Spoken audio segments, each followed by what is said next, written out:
Hey guys, what's up? This is False Bulls 123, and this is day 73 of my daily quarantine vlogging challenge. So, as you guys know, what I've been trying to do is at the start of every week on Sunday, I've been trying to basically just do a weekly reading vlog. Talk to you about, the stuff I like to talk about and the books I've been reading. So, also, sorry that's, so late at night. I'm sure you can tell by, the light levels, just the fact that you're, super uber geniuses. I've just I've been really busy lately, and so this is kind of the time that I've been filming. Just don't worry about it. So pretty much I was a good little boy, and I've read 3 books this week. And so I've been really enjoying my reading experience, and I've definitely been really happy about the books that I've chosen. Or I'll talk about it. So first up is I'll Be Gone in the Dark by Michelle McNamara. Wow, usually I can just roll that name off the tongue, but apparently I'm a fuddy-duddy today. And essentially it is nonfiction, which is definitely a little bit of a switch up for me. Mostly I was just going along, and it's I've been listening to a lot of fiction, and I want to listen to nonfiction again. Just to kind of parse it up. When it comes to audiobooks, I kind of like listening to nonfiction just because it feels much more productive, especially when I'm usually listening to audiobooks when I'm either driving or when I'm doing yard work. And so I definitely like just sort of the protective feeling that it gives me when I'm listening to it. Also, the book is true crime, which I've listened to a few true crime podcasts. I am a fan of true crime. I find it fascinating because I'm an edgy little bitch. But I've never really actually ever read a book, a book itself that is true crime. I have listened to a few podcasts, which I think I just mentioned, but what am I? Anything but not reductive. And I actually heard off the grapevine, one of these booktubers was talking about the book earlier, and apparently 2 of the people mentioned in the book are actually the hosts of My Favorite Murder, which, if that's the case, that is so cool, and I might have to finally listen to it. It's been in my feed forever. I just never click on it because I'm usually listening to My Favorite Murder from the podcast networks, but no, I'm sorry, my Unsolved Murders by the correct. You know what I mean. So it's I might have to check that out later. But Ryan, what's the book fucking about? You've been dodging the question. So the book is essentially about Michelle McNamara, who is was the wife of Patton Oswalt. It was written posthumously. So basically they had her drafts, and they basically used a bunch of her research and notes and a few drafts of some of the other articles she's written about it.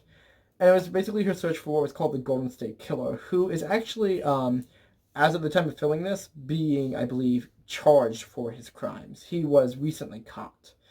But after, her death, a few months after her death, I believe he was caught and, charged for the crime. So this is finally, right now in 2020, the criminal case is happening. I just literally just, read about it, in the newspaper a couple days ago. And so, pretty much, it's talking about his crimes, and it's done from a very interesting format. Essentially, the introduction was written by Gillian Flynn, by the way, so that's super chill.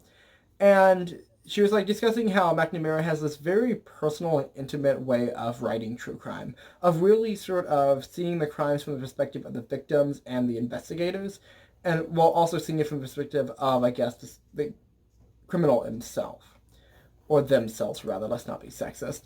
And so I thought that was a really interesting way of framing sort of the way it was written, and that is a very accurate summation as well, since a lot of the stories were basically taken from many of the different perspectives of the women that were involved, of different members. And so it felt very personal, like it was narrative almost, like it was happening in a way that you were seeing it like a fly on the wall. And she just got into a lot of the context of both the cities itself, of the cultural climate, and other sort of aspects, and it made you feel like you were really boots on the ground there in the situation, dealing with these crimes. And it just, as true crime goes, it was a very great sort of introduction to the genre itself. It was also a really interesting look into just the crimes of the Golden State Killer. So now that I've discussed the sort of format of the book, let's actually talk about the juicy bits. Basically, the Golden State Killer is following the run of 3 different criminal sprees throughout the unsub's life. Essentially, we start in his adolescent stage where he is the Visalia ransacker. And for that, he mostly does a lot of very violent ransacking rather than, I guess, just petty theft specifically, but more for the degradation and destruction of the victim's property rather than any sort of monetary value. You can definitely see from the way that he attacks, he's more interested in sort of the thrill of the attack rather than any sort of necessitous need for money. So there's a lot of more sort of of terrorization rather than, I guess, sort of other reasons to commit the thieveries. From there, since we are near the end of this person's, I guess, court case, we obviously understand there's more, I guess, some historical evidence. There's more DNA evidence that we can actually tie all these crimes together.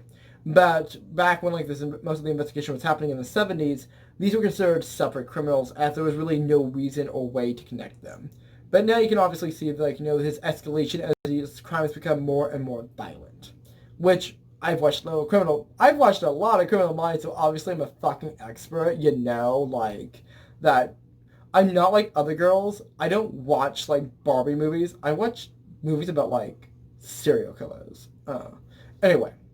And so essentially this goes on for a time until he disappears from Visalia, and everyone assumes okay, it's over. Essentially, the crime start up again in the east area of, I guess, California. I don't remember. They mentioned a bunch of different communities, and McNamara goes into each of the different communities when the crimes happened and sort of the effects of it. But essentially, what happens is the part where it becomes the original Night Stalker and East Area Rapist era, where essentially this is sort of the majority of the crimes, and he is, well, from the name, raping people. He is raping specifically women, and it begins first with just women alone, vulnerable, low-risk targets, but then the fantasy evolves into, I guess, not only, the degradation of the woman, but also, the emasculation or degradation of the male as well. He forces, essentially, the women to tie up their spouse or boyfriend or what have you, and then essentially sets them to both the torment of being unable to save them, which, I'm not going to get into that, but basically, there's the psychological torture of all members involved. And so it begins over and over again. Some main aspects of the things was that he would be placing plates or other sort of cutlery upon the male's back, and told that if they moved, that he would kill this female in the assaults. And so that was a really interesting detail. Another point was that he always wore a ski mask of some kind to hide his face. And so a lot of the aspects of the crimes was just his ability as a prowler, and the series of break-ins which happened in the neighborhood weeks prior to the initial assault. And so essentially, it caused this giant, massive hysteria of fear in the communities while this was happening, and the policemen were not really able to make any leeway with just the technology of the time and, to capture him. And eventually, he disappears again. Everyone's okay, what happened? And that really is, and these rapes occur for, the next 20, 30 years, or that might not be the exact time frame, but basically it happens over and over again. And so essentially this is when they move into the third area of his crimes. And this is pretty much where he becomes the Golden State Killer. That's where McNamara coins the moniker, and he has this identity as this collective person. And essentially he committed 10 murders, and they were all fairly similar, obviously leading with sexual assault. Well, I guess it's not obvious, but it makes sense given his history. And mostly through, I believe, found object bludgeoning. And so all of his crimes obviously feature home invasion and a lot of anger, which is a lot of really interesting things. And so basically McNamara talks about not only his crimes for a very not linear fashion, which I thought was really interesting, but definitely through a much more organic fashion. We start with some of the most important crimes, and we get into a lot of the crimes from earlier in his criminal career, which sounds shitty, calling it a career. It's oh hey, what's your resume? Well, I did murder a bunch of women in LA. You got any references for that? I got these newspaper clippings, career, but you know what I mean. And so it's she walks through it really organically, all of these different crimes, the way they're connected, and also sort of the criminal, and also sort of, I guess, sort of the investigational procedure to it, how she discusses sort of how the DNA evidence began, the 1980s and all that. And I think that's really interesting, just the way it was written. So I'm going to get on a side tangent just right now because I really wanted to explore that idea. When I was researching about the Hope Diamond, I was reading about how the Francilia Memorandum was discovered. Essentially, 18th century, they created this, memo that basically talked about the Hope Diamond, and it was like the first evidence of providence after it was cut from the French blue after the French Revolution, blah blah blah, boring history shit.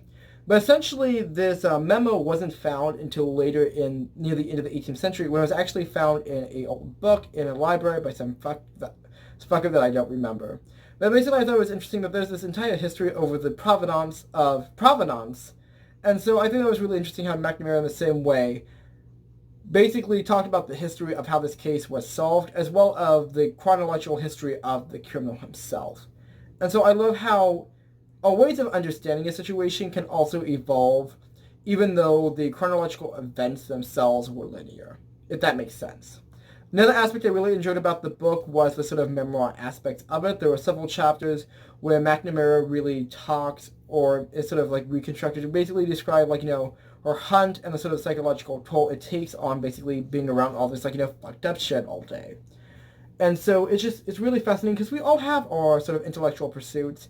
And so sort of this manhunt for, to find this face, to uncover this evil, is just really part of the centralized idea behind it. And I really love that because that kind of, does explain sort of a fascination of true crime, that it is in one sense a way of both discovering and and sort of I guess humanizing this evil to take away the power it has by being the unknown, and also just sort of the, I guess, almost glee between the hunt and the hunted.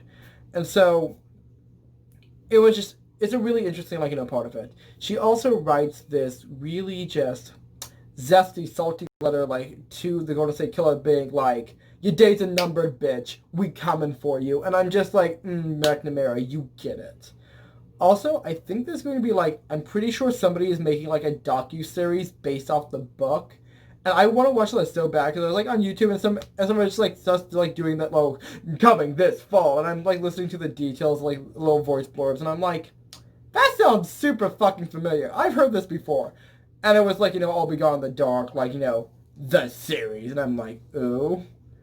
Also, for those that are wondering, All Be Gone in the Dark was a quote from the killer himself. He also left quite a few voicemails and heavy breathing, that heavy creepy stalker stuff, on several of the victims' messaging machines.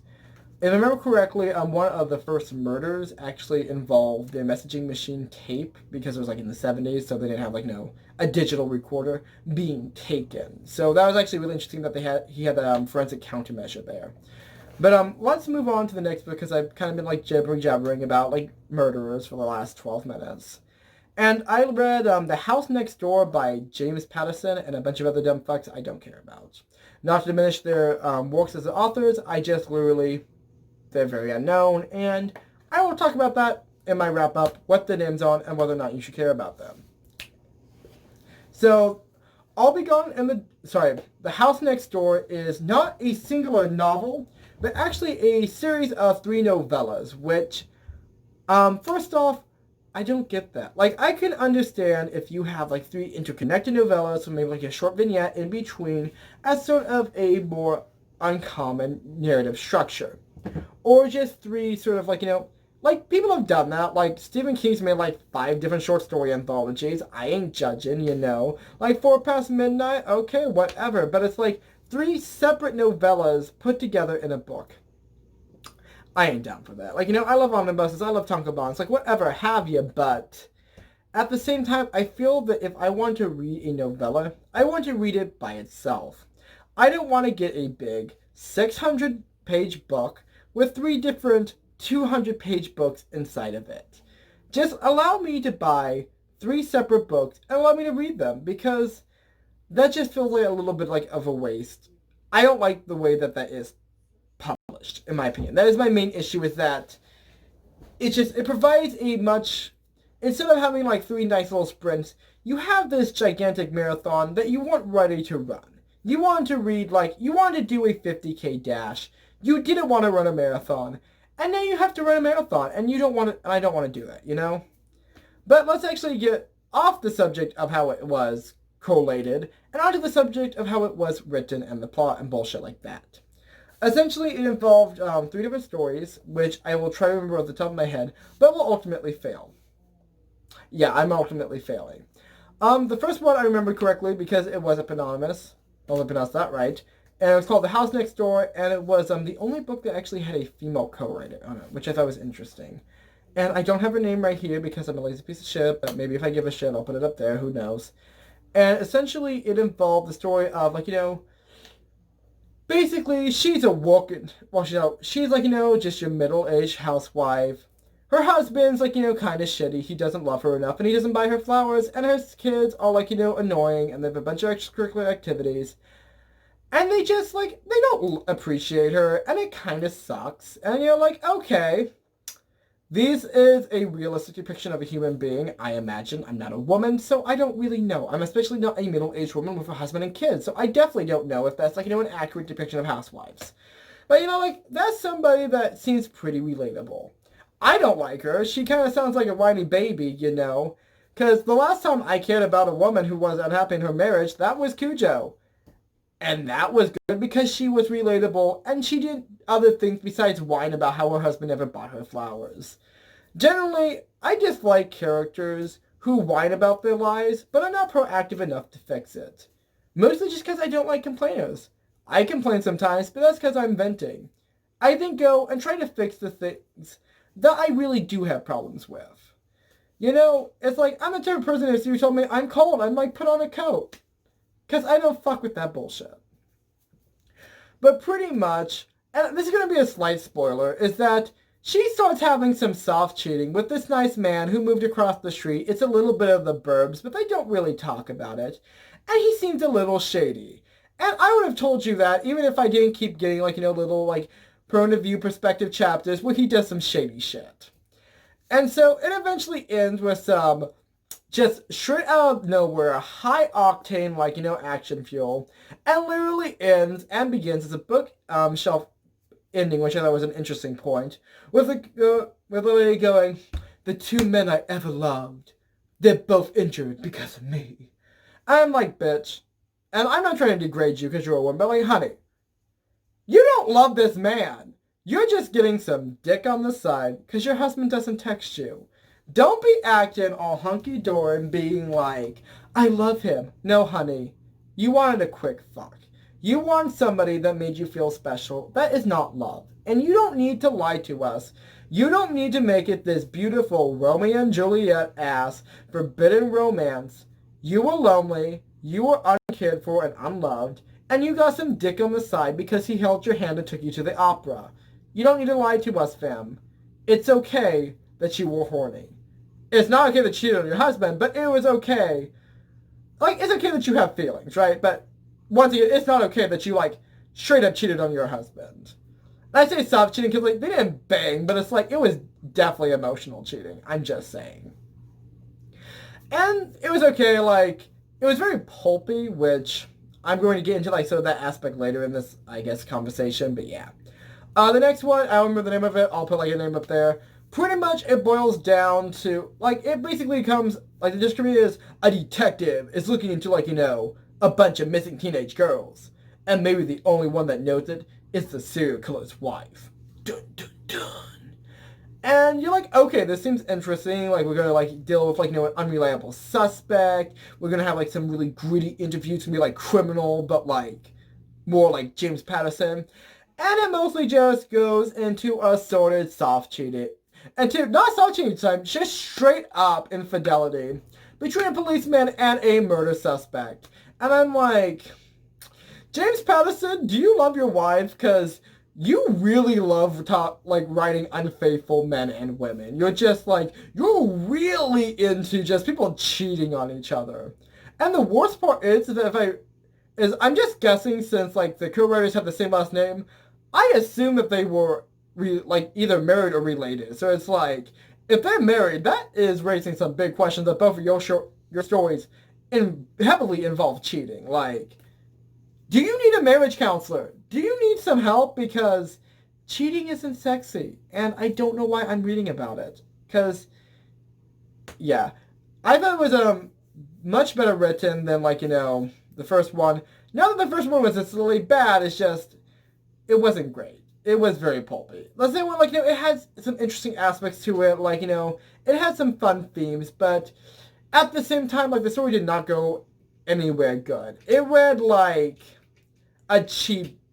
It like read like some cheap Nora Roberts. Like, it was more romantic than like criminal investigation-y, and it was also supposed to be criminal investigation-y. So I'm just like, I'm not here for romance. I'm here to find dead bodies. Excuse you.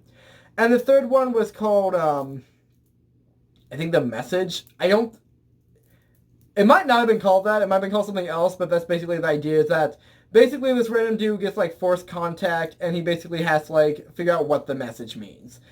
And it was, like, a sci-fi story, and I'm like, okay, that was kind of cool, because the other one was just, like, kind of, like, hit or miss crime stories, and I really liked that one. I thought it was really good. It had some really just... It was some good sci-fi, and I'm like, it was also, it seemed like very classic sci-fi. I don't really know how to, like, describe that, just, it felt like something I would have, like, if it was a movie, I'd imagine it being, like, set in the 80s type, like, but modern, like, 80s, not, like, dystopian 80s, you know what I mean? And so, I liked it for the most part. All in all, I found, it was run-of-the-mill for me. It was not something that was, like, super impressive with me for a James Patterson novel. And I remember that I've liked, and I haven't read any book by James Patterson, but I do remember reading some of Maximum Ride when that was, like, my friends were into it. I remember it being really good. I never finished Maximum Ride, but I remember really liking the story. And so I know that Patterson has it in him to write really compelling fiction. But at the same time, it wasn't anything that really held on to me. It was well written, it was palatable, but it wasn't anything that really wowed me.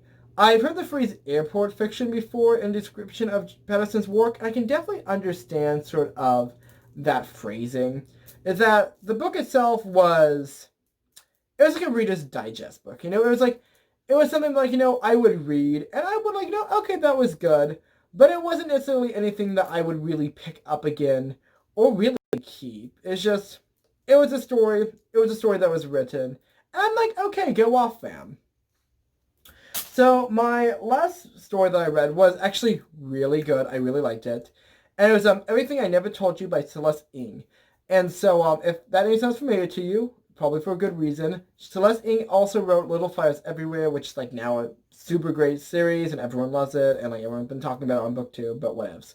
So I read her first book called Everything I Never Told You, like I just said. And it basically follows the story of this woman named... Well, girl, rather. Teenage girl named... Wow, I should really remember her name, but it's been a few minutes. So I'll just put it right there and stuff. And so pretty much this teenage girl drowns. And, no one really knows what happens. And so, first of all, I thought it was, going to be of a thriller. That's my assumption because, dead body. If there's a dead girl in the pool, I don't know what to do. I assume it's a thriller, But it actually turns out to really just be, for the most accurate description, a drama. A family drama, especially. Another interesting aspect for it was that the girl was Asian American. And especially since I had just not read any I didn't have any Asian rep, in my reading this month, I thought that was, a really great idea to do. Also, it was, when I was reading this, it was, just near the end of the Asian Readathon. And, I missed it this year, but I should at least read, one Asian author. Because I want to be reading more diversely. And so I thought, I was really intrigued by, that, diverse rep in it. I was also really intrigued by the premise, because I'm not going to read a book just because it's gay, just because it has, an Asian character or an African American character, anything like that. I'm going to read a book if it has that, and it seems really interesting, because I want to read good stories from diverse voices. And so, essentially, we get into this drama, and I just loved so many aspects about it.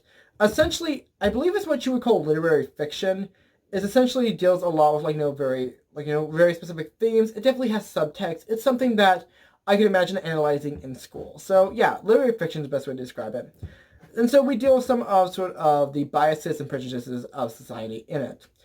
So, one thing is that, it is a... I don't like using the phrase, but I guess it's all my own biases. Mixed race family.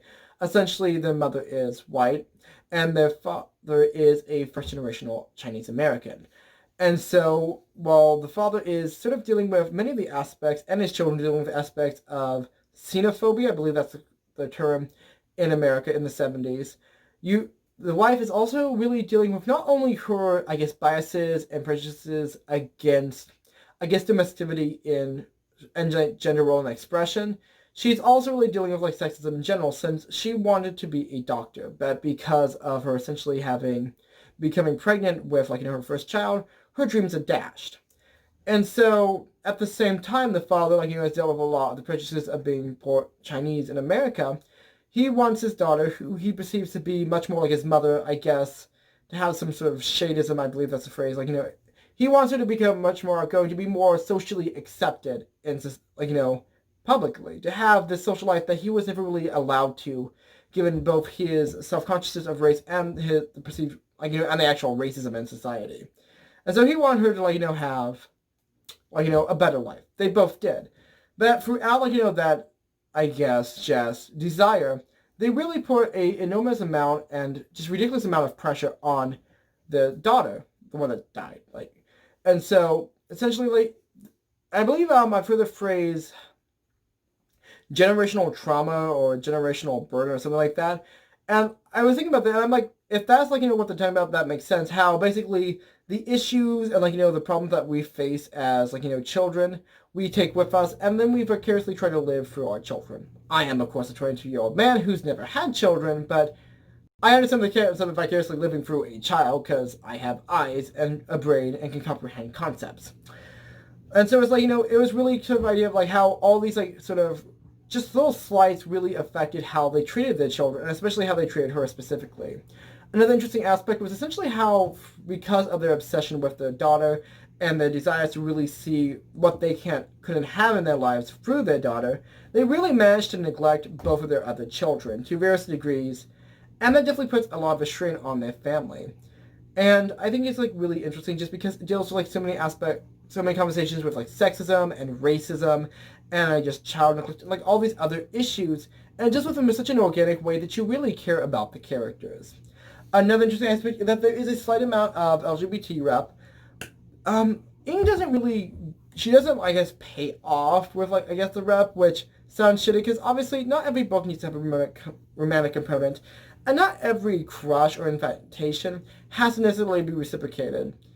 And I think that's, like, fine. But I do like that there is a character that's just, like, they're gay. And it's, like, not incredibly important to the plot, but it does have, like, a small amount, like, in the plot. Like, hey, this is part of my thing. This is, like, how it affects people. Like, this is how it affects me. This, like, characterizes me in some way. I like that. It's just, like, it was in there. It was representation. And, like, that's nice. I like that it was there because you could have not had that. You could have just, like, ignored that. But I like that she does have that representation while she's talking about, like, a lot of other forms of discrimination, a lot of other forms of bias, because it just really, I like that, having that in the story. And it was such a good book. It was very heartbreaking at times, it was very emotional at times, but it also just had a lot of, I guess, hope to it at the same time. It was really good. That's the best way to describe it. It was a fantastic book. It had a lot of really interesting things to think about, a lot of stuff to deal with, and a lot of experiences that I wouldn't have really thought about or really, I guess, just considered if I hadn't read it. And so, it's definitely one of the books that, like, I'm glad that I've read, because I think that reading should be something that allows you to grow as a person. And reading it has definitely allowed me to. And it's also nice because I really have not read too many books by Asian authors, and obviously that is my fault. And I should, like, I am trying to be, like, more diverse in my reading, which I'm definitely not a great start, to be honest. But I'm glad to have Restless Ing. I definitely want to see, like, some of her other books, especially considering how well-regarded Little Fires Everywhere is, like, been talked about, especially since, like, it's become a TV show. So it must have some modicum of quality, though you can argue that any adaptation of a TV show can be hit or miss, but that's not what we're talking about. So, like, I'm definitely excited to read Celeste Ng's book in the future, and I definitely really liked her debut novel, and so I was really glad to, like, actually read it. Guys, it's getting a little late, especially since I'm filming this at night, so I'm glad I could talk to you about, like, the books I was reading this week, and I'll, like, talk to you more in the future. So hopefully we'll be getting near the end of the quarantine. I had some real hopes for it, and yeah. Alright guys, just remember, you can like, comment, subscribe. I know everybody says it, but it does help me grow my channel. If you've read any of the books I talked about today, let me know down below. I want to hear from you. I love you to bits, and I like it when you say words at me so that I can say words back at you. Also, feel free to share this video with your friends. I know people don't think about sharing YouTube videos, but I mean, why not? Do you have a friend out there that likes talking about books? Hi, I'm a person that talks about books sometimes. You can talk to me about them. There you go. And besides that, just remember, wash your hands, tell your loved ones you love them, and all that bull honky. I just want you to have a good time and for you to live your best life. Anyway, guys, that's really all I had to say. So this is False Bulls 123, and I'm signing off.